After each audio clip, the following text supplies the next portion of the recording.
того, что сейчас прочитал Ману Баши, обращение к нему, вот это обращение еще и до того, как оно было написано, взбудоражило всю Ингушетию. В соцсетях появился этот разговор с имамом, со слов имама Молговека. Собирать по 5, по 6 человек угодно себе имама, министру по национальным вопросам Волкову,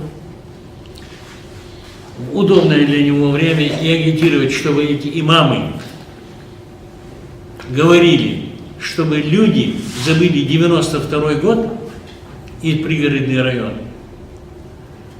Это уже активная фаза к более серьезным репрессивным мерам по отношению к ингушам. Мы так думаем.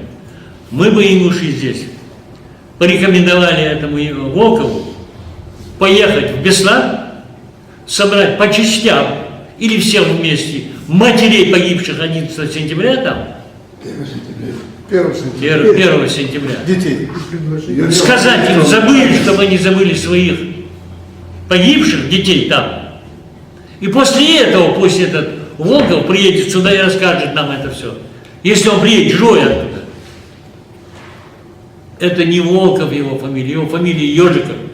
Травить народы ни один здравомыслящий, ни один, тем более мусульманин, как можно забыть погибших людей. Это не слова, это такими словами разбрасываться, говорить и агитировать имаму, министр не имеет права. Гнать его надо в 3 шеи отсюда. Ни один ингуш, проезжая мимо кладбища в Беслане, там где дети погибших захоронены, ни один ингуш не проходит мимо, не выражая слова сожаления об этом. Мы всегда с горем об этом смотрим и на своих, и на чужих. Почему-то он туда не едет.